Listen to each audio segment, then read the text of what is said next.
Hi, everybody. My name is Jonathan Fisher from the Pacific Northwest Railroad Archive in Burien, Washington.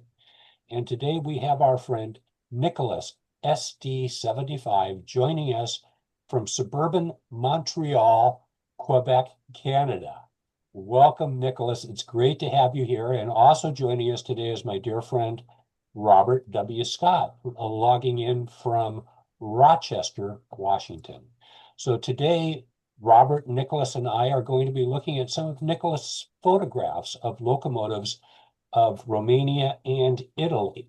And on that happy note, I'm going to say, Nicholas, take it away.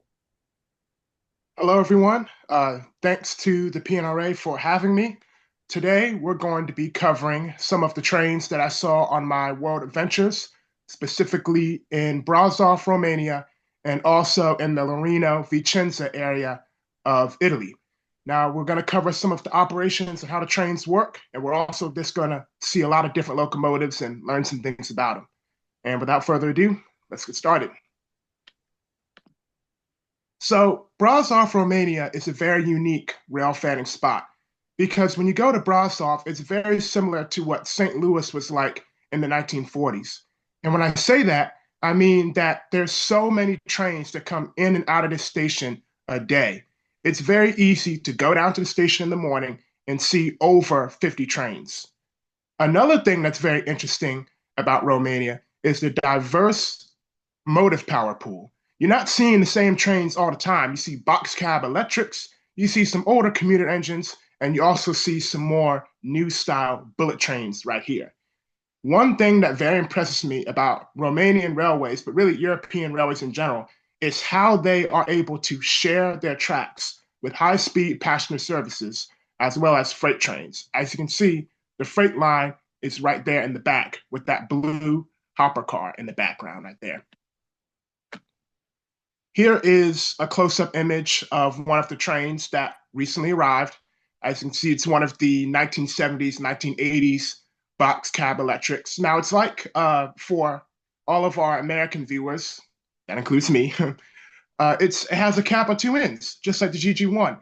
So these engines have a good advantage where they don't need a turntable or a Y to turn around, so they don't lose any time here. They can just back in and depart facing any direction. And what will happen is when they back in and they need to go a different direction, different pantographs will come up. Like this pantograph will go down because the pantograph is always down in the direction if the train is going. If the train is going in the forward direction, the front pantograph is down. If it's going in the other direction, the front pantograph is up.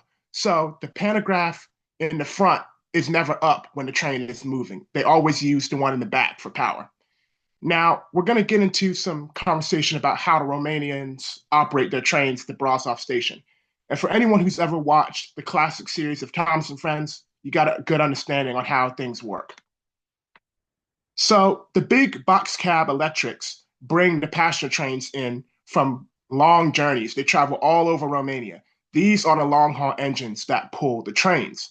But unlike in the United States these days, where Class 1 railroads like BNSF have really stepped away from using dedicated switcher locomotives.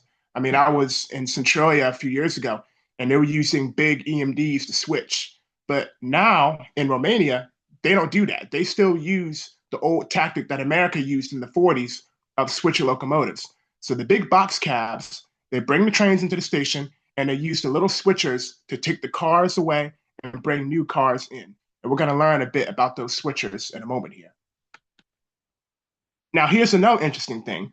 Although Romania is almost 100% electric when it comes to their mainline engines, now we'll see the switchers are diesel, but not all of the mainline engines are electric because we have this class of locomotive right here, which is the only class of mainline diesel that I saw.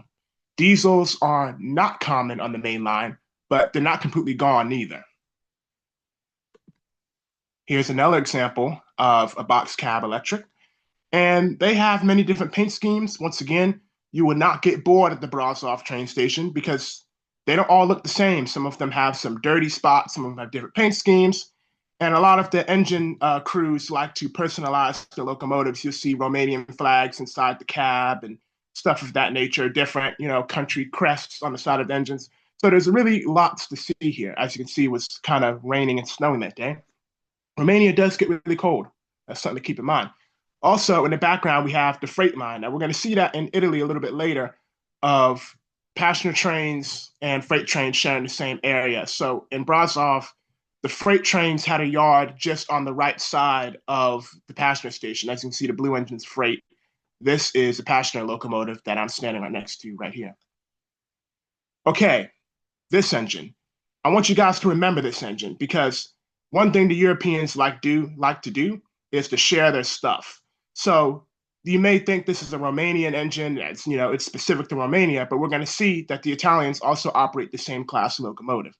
Now it's very modern. I personally like the red lights on the front. I like how they do that. It also has a feature that the Siemens Chargers have on the Seattle subdivision, where they have the destination of where it's going on the windshield. They have like a little number board for that. And now let's move on. Here's me standing right next to one of the electrics. Now, one thing that surprised me about these electric locomotives is there's a stereotype that electric means quiet. I grew up with SD70 Max, pushing hard on the back of coal trains in Colorado Springs, SD75s on the Seattle sub. So I was under the impression that these engines were going to be as quiet as a mouse compared to what I grew up with. But these engines are loud and they are mighty. So don't ever think electric means quiet because these engines are anything but quiet. So that's something that was very surprising for me to learn. As you can see, we have a full freight train in the background. We got a lot of cars over there. Good colors in the cars too. In the States, you kind of have like browns and dark greens, but I mean, it's looking, kind of Mario Kart over there with Hey, the Nicholas. freight cars. And then we Nicholas, have one of I've the got a more question, modern. Nicholas. Oh, okay. Yep. So the freight cars in the back, are those like just tarped, or are they like the Red Dog Ore with lids on them, or what kind of cars are those? The freight side. Those are like gondolas. They do not have any cover. It looks like they have a cover in this photo, but what you're really seeing is there's tanker cars on the other side of those. So Oh, it makes that's it what look it like is. there's a Okay. cover. Oh, I see it now. Okay, I get it Yeah, now. great. Yeah. All right. Any more questions? Keep going. This is great. Okay. As you can see, we have one of the green bullet trains coming in. That was really cool for me to see because, growing up, you would see bullet trains on kids' documentaries. Finally got to see them. Here is one that is very, very beat down, electric locomotive, but beat down engines have character. Some rail fans like to see the engines clean. I like to see them when they're kind of running to the ground because it tells a story on how these engines serve our communities and the stories they have to tell when they're really running to the ground like this. So seeing this engine much more beat up than its brothers and sisters was something that was very impressive for me to see. Now, I really want you to take a look at the rolling stock coaches because we're going to start learning about these coaches a little bit later when we get to how the switchers operate in the Brasov station. Also, there's a little bit of things mentioned. There's some snow here. Romania gets super cold. In Utah, back when I was in the States, the talk was, oh, it's too hot to go rail fanning, heat stroke weather. In Romania, there was talk of it being too cold to go out. So that was the first time in my life where it being too cold to see trains is even something to talk about. Can I ask you a quick question? Sure. Sure. So does do they have like police and do police ever ask you what you're doing or do they, here in the States we have issues with trespassing. Do they care or what? Oh, yeah, they do, but they're super friendly. So what happened was I got approached by police, I think, twice. It was either two times or three times.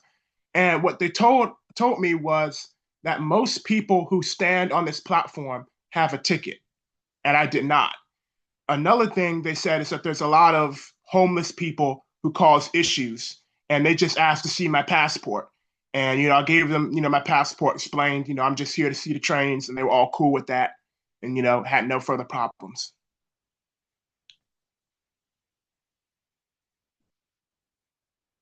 Any more questions? No, that was it. Thank you. That's a good answer. Yeah. All right, you're welcome. Perfect.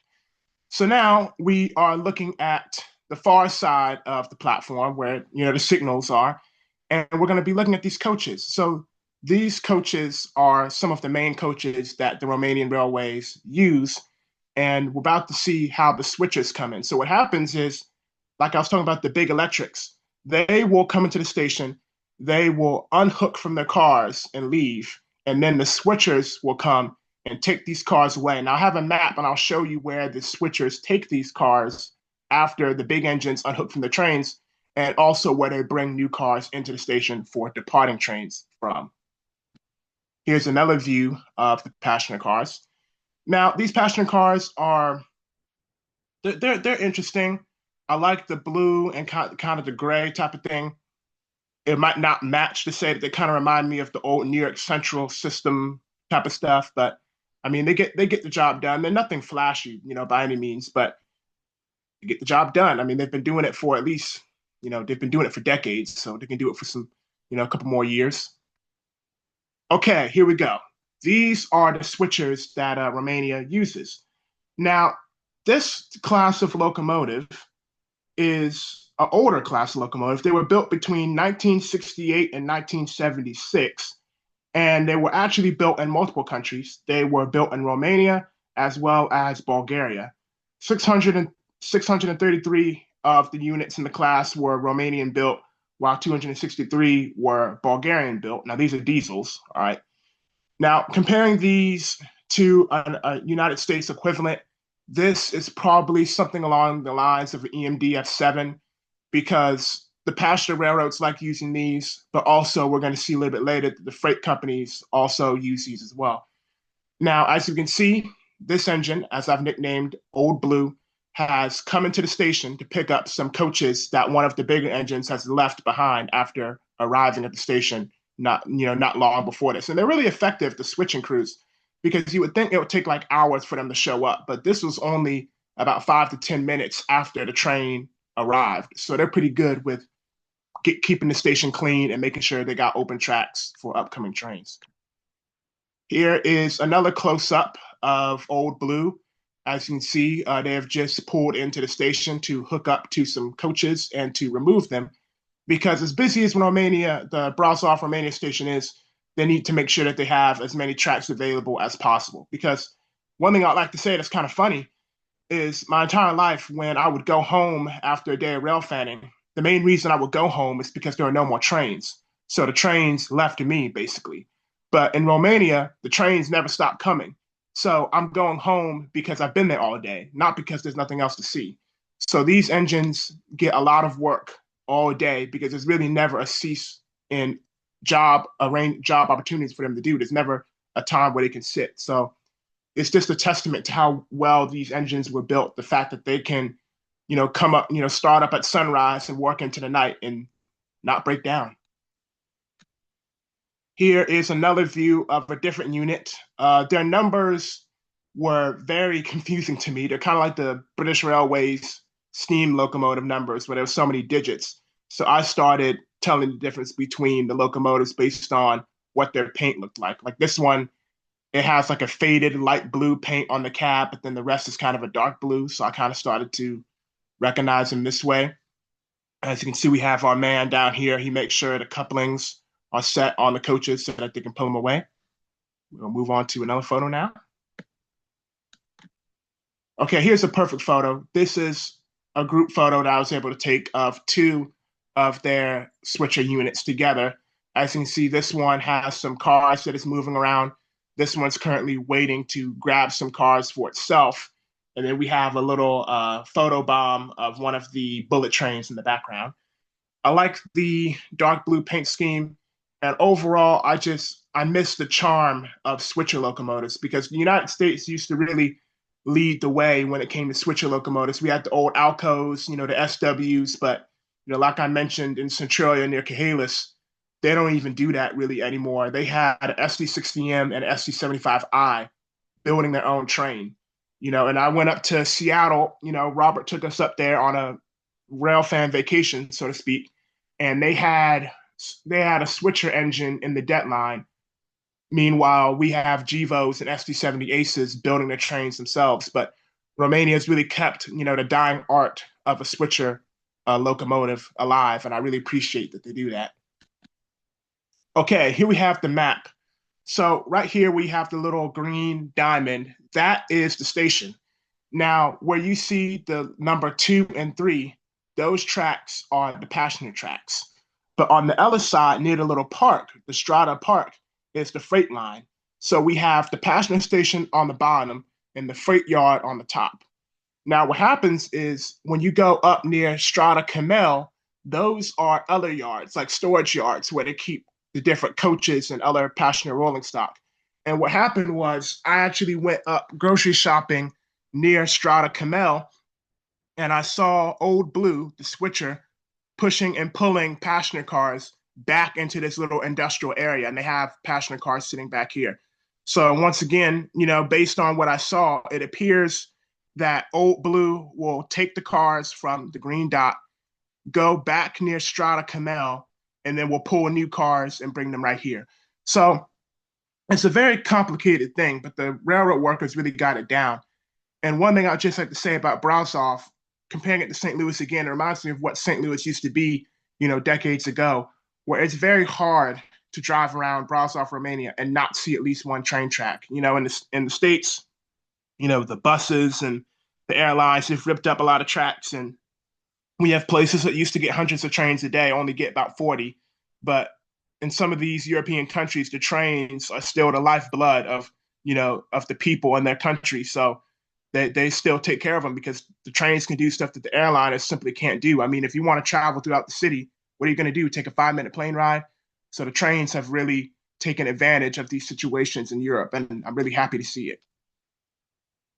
Now, here's one of the freight variants that I mentioned of the switchers. Like I said, they're like the EMDF7s where everybody liked them. This is the freight company on the other side. Freight company crews were pretty friendly, got some horn shows, some waves from them. The freights were not as common as the passenger trains. If you saw, let's say, 65 trains in one day, probably the 5 part were all freight. But it was cool to see them. They got a different paint scheme. This unit is kind of arguably in better condition than its sisters and brothers that work for the passenger railway, probably because they don't have to work as often. But glad to see that they got work. Now, here is an image from the back that I was showing you on the map of where the switchers go to get new cars. Now, one thing I like to make an analogy about switcher locomotives is that switcher locomotives are like the chef, and the big box cab electrics are like the customers. So the chef has to go back into the kitchen, which is the storage yard, and bring food out for the bigger locomotives. So as you can see, this is like back in the kitchen, so to speak, where he goes to get these cars. And this is just on the other side of the fence of that grocery store that I talked about earlier. Here is a closer up image. Those cars are empty. It's bringing those cars from that storage yard in the back towards the station. So it was really cool to see what happens because I would be at the station and I would see them disappear around the corner, but I wouldn't know what happens or where they went once they went around the corner. But I was able to figure out kind of more what happens going to this grocery store. Now, this spot was kind of interesting. I saw some light power moves pass through here, so maybe there's something more back here. When researching, I thought I saw that they have a roundhouse in Brasov, Romania, so maybe that's where they're going, but I'm not 100% sure on that. Okay, for our Steam fans, this is going to make you guys really happy. Here we have a German steam locomotive. It's actually not Romanian built. Now, when I first saw this engine, I was kind of, confused as to what it was because its appearance in the red wheels made me think that it was a Soviet design because, the Soviet Union liked painting the wheels on their steam engines red. But then I was kind of like, the tender kind of looks German, so, maybe it's that. And it is a German-made steam locomotive. It's actually a wartime German steam locomotive. So this was an engine that was working for the Third Reich. But what happened was, after the defeat of Germany and, the Soviet Union, conquering Berlin, a lot of the German steam locomotives were given to Romania by the Soviets. So that is a good explanation on what this engine is doing here. Now, this engine is really ginormous, and talking about, kind of rail fan stereotypes, the stereotype of European steam locomotives being tiny got debunked with this engine right here. Here is a front view. It was so hard to get to the front of this engine because there was like an office uh, building on the other side of this engine, and I didn't want to trespass and be in, walk into their little backyard because the office building had like a backyard. I didn't want to walk in their backyard, but luckily I was able to find a workaround on the station property to be able to take this photo. It would be cool to see this engine run again one day, but I think it's very unlikely. There's also somebody living inside the cab, a homeless person, I believe, because I climbed up on this locomotive to stick my phone in the window and take a picture of the cab, and there was blankets on the floor and there was somebody in there. So I don't know what the deal with that is, but I mean, Romania's cold. I guess you have to get out the bad weather somehow. So engine number 150-1114 is retired from railway services, but he is now providing a home for people to escape the elements. So he's still being very useful even after its railway career. Okay, we are now into the Italy portion of this presentation. We are starting off at the Larino train station, which is right where I lived. This station was literally a 4 to 5 minute walk from my little apartment where I lived. And the cool part is I actually spent time in a house by here where I could see the trains pass by. I lived in actually 2 houses that were trackside. The first one was not very easy. You had to like lean halfway off the balcony to see them. But the second one, the deck, how you sit and watch a TV. If I sat on, the balcony, I just watched the trains like television.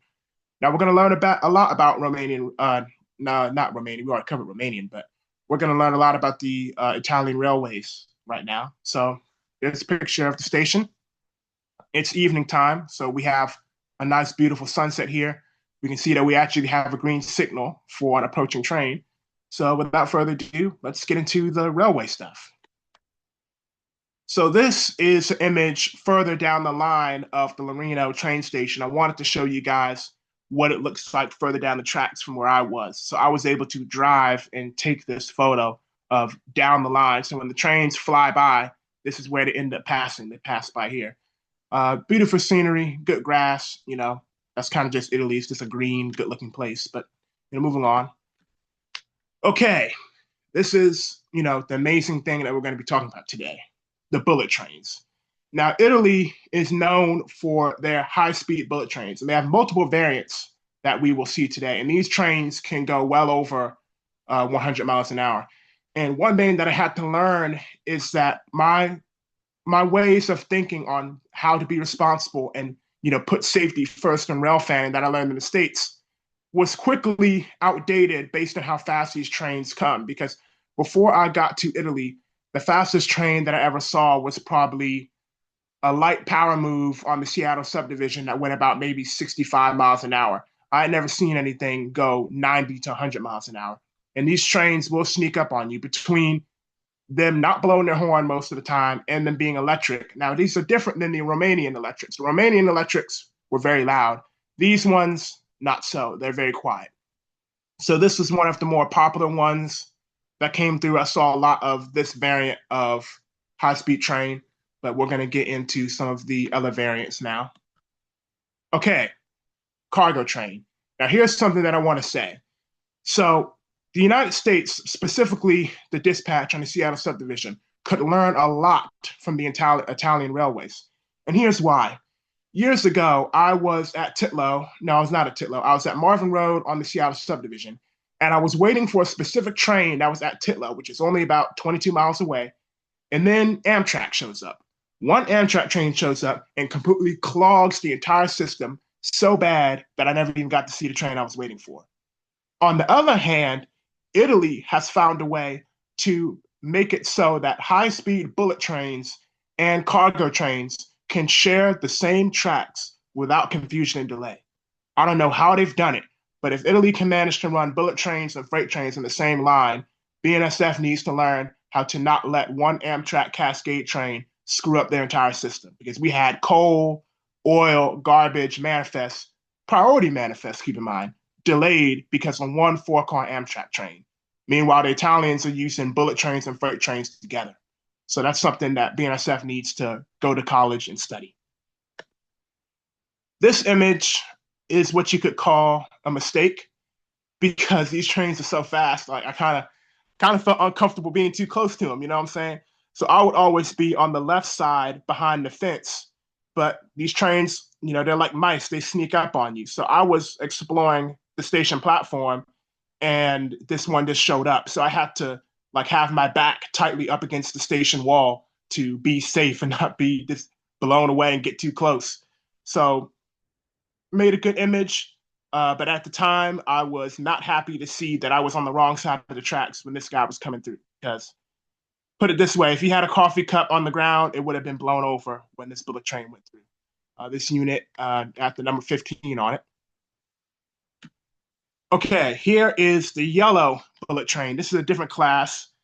I'm under the belief that this was a reroute and that it was not supposed to happen because I was living in Loreno at the Loreno train station for probably about a month, and I never saw this one ever come through again. I never saw any other of its class come through. It was always the red ones, and then we'll see a little bit later, it was a different red variant of one, and then there was a silver bullet train. But this yellow one never came through again. That's why I believe it was a reroute because it was a one and done, never came back, like never. And I came late into the evenings, early in the morning, afternoon. I just couldn't see it again. I never saw it again. So I'm glad I was here for this one-time run, if that's what it was. But it's unfortunate that it never came back.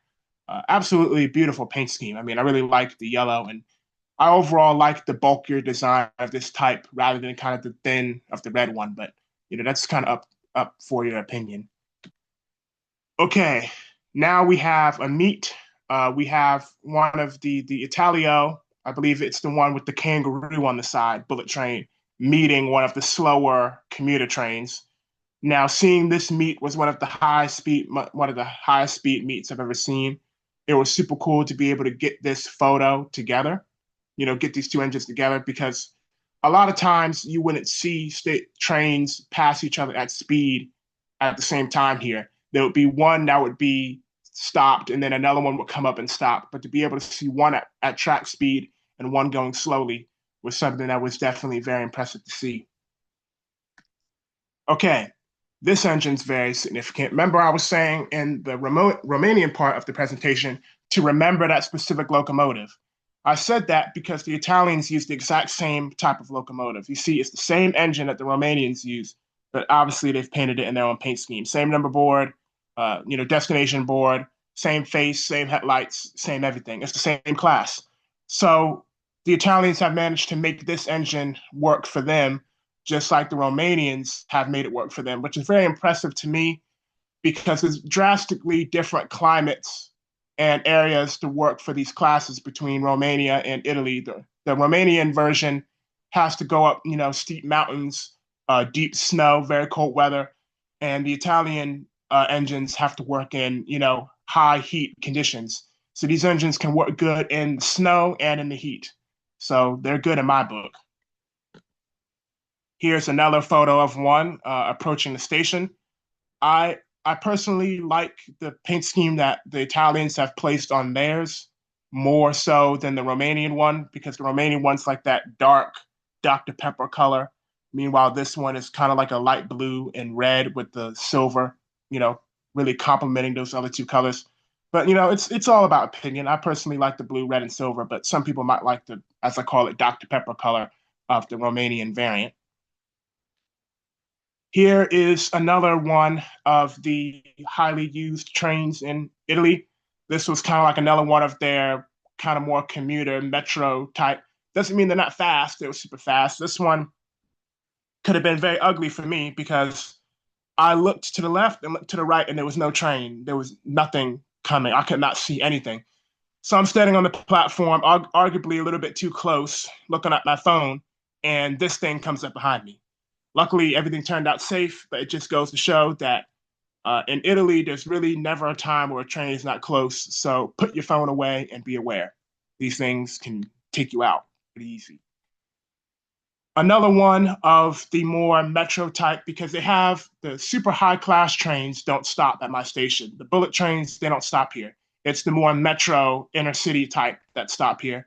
This is an electric locomotive. It's like the ones in Romania, kind of, but not really because it doesn't have a cab on both ends. So that makes it different from those. This one, it's in pretty good condition. The paint's decent. The logo's kind of chipping on the nose, but I just noticed that the plow is looking pretty good. Usually you'll see the plows are kind of chipped, but not on this one. Double decker cars, you can have people up top and people down below, so extra capacity. Here is a picture from my house. This was the trackside house I was telling you about. This was my view outside my balcony. We can see one of the red bullet trains charging by outside. This was crazy. I know my parents loved this house because it really made me put down the video games. Because when I had trains outside like this, the video games hardly got any attention, because trains come first. So I spent hours out there just staring at the tracks and seeing the trains go by. So it was definitely a very enjoyable experience for me and a dream come true because I've always wanted a house where you could just see the trains, and I got it. There it is. Okay, now we are in a different area. We are now in Vicenza at the Vicenza station. Now, Vicenza is a lot like Brasov in Romania, like we talked about, because they have a freight yard right next door to the station. As you can see on the station, it's on the right, and then we have the freight yard on the left. We have a whole bunch of gondola cars, and then we have a tied down locomotive sitting here. We'll get a close up of this engine right here.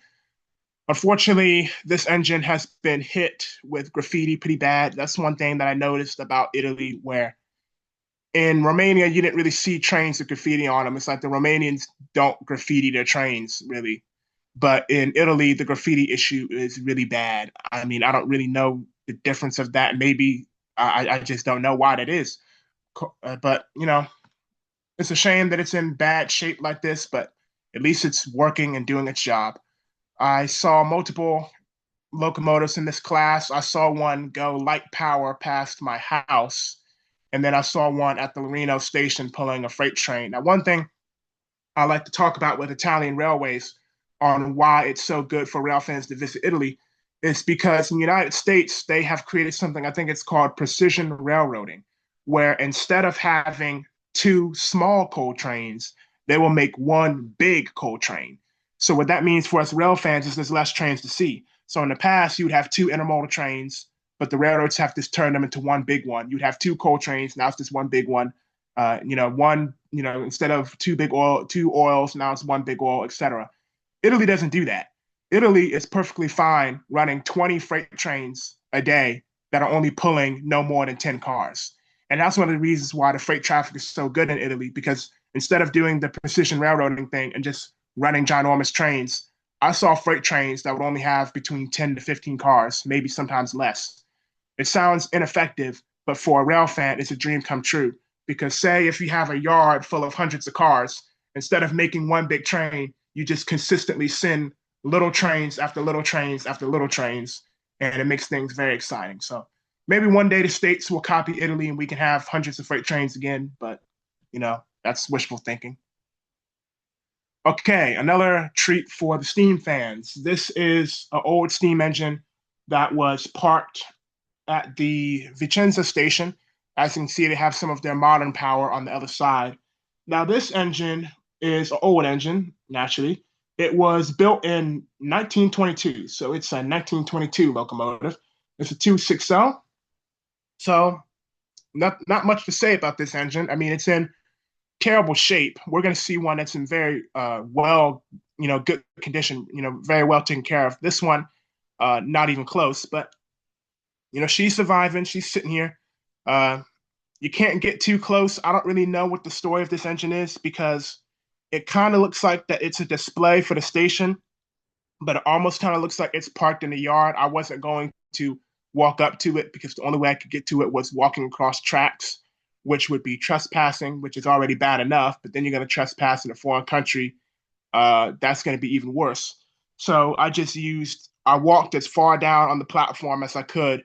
There was like an abandoned portion of the platform. I walked onto that and then used my iPhone's zoom capabilities, and I was able to get this decent shot. So, there's always a way to see trains legally. So I was able to pull that off, and I was really happy about that.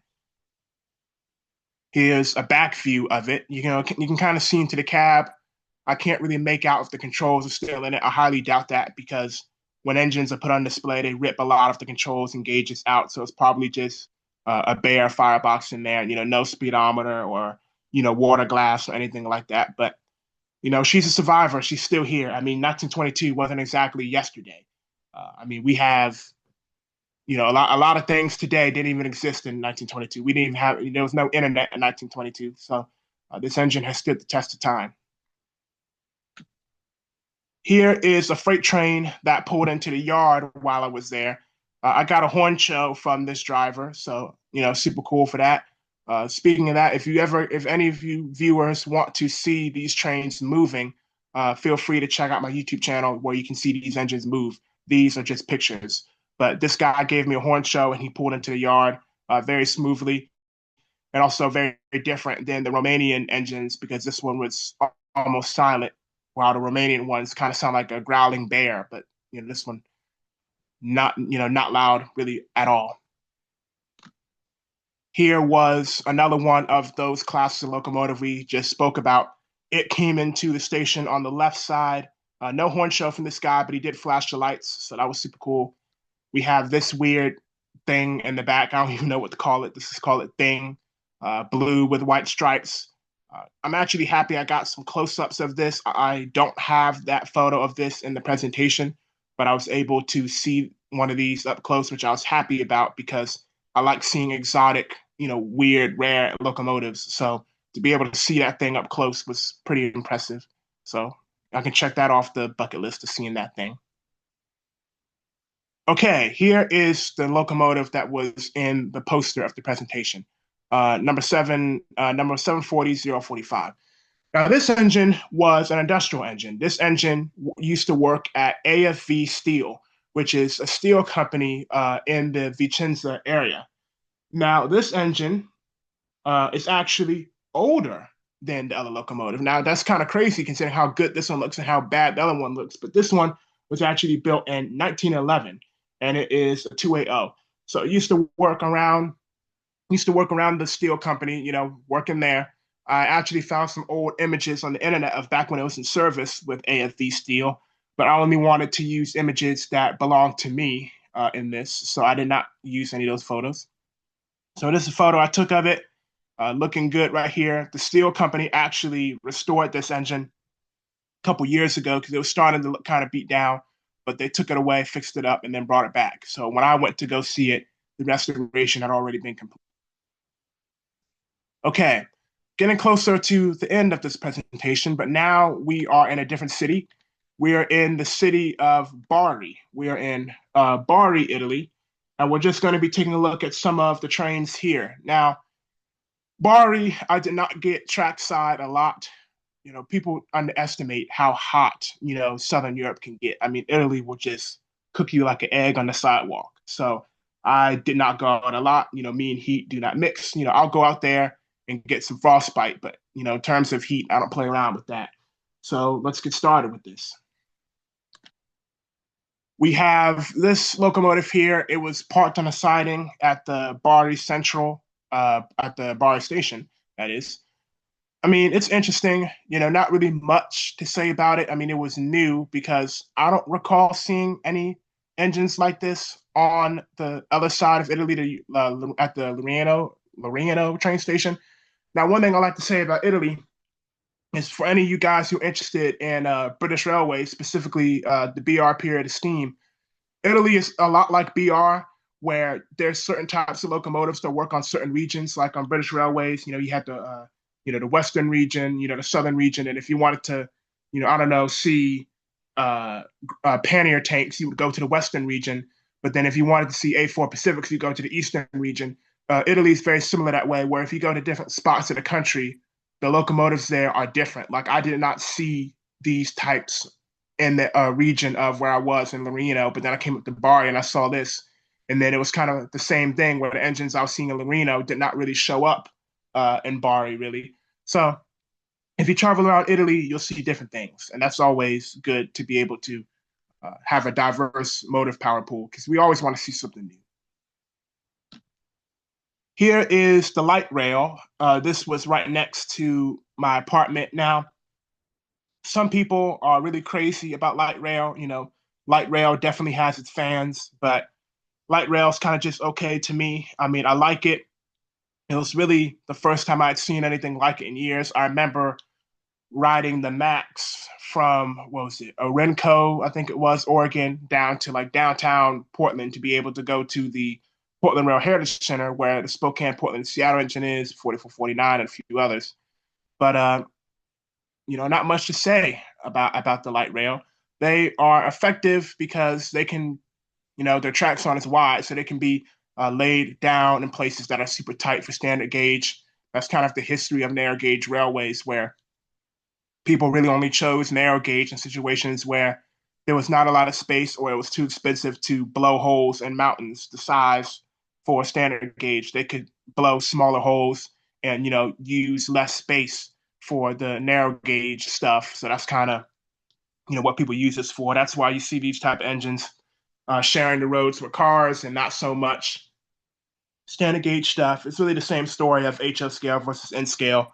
Most people just buy N scale because of the space, the space benefits, not necessarily because they think that they can make more money than the bigger scales. And that is a wrap on my presentation. If you guys have any questions about anything in the presentation, now is your time to unmute and ask some questions. Well, Nicholas, this is great. And, we really enjoyed your presentation on the Utah Railroad when you were a guest on our PNRA program, a year or two ago. And you've made a lot of progress. Your presentation is, really grown, and you've done a really, really nice job here. So we like this a lot. So let me just end the recording, and then we'll go from here. Okay, thank you. So again, everybody, my name is Jonathan Fisher from the Pacific Northwest Railroad Archive. Today is August 25th, 2025. We've had Nicholas SD75 as our guest today, talking about European railroads. Nicholas will be our guest on our regular Zoom program, probably in the first quarter of 2026. Just as a reminder, this program will be going on YouTube later this afternoon, and you can watch it again there. The PNRA Zoom programs start again next week. September 3rd, 2025, and our guest will be Scott Lotus of the Center for Railroad Photography and Art. So thanks everybody for watching this program. In the future, because this is going to be a direct to YouTube program, and we're looking forward to having Nicholas as our guest in 2026. So your host and moderator, Jonathan Fisher, along with our special guest star, Robert W. Scott, saying bye for now. Thanks for watching.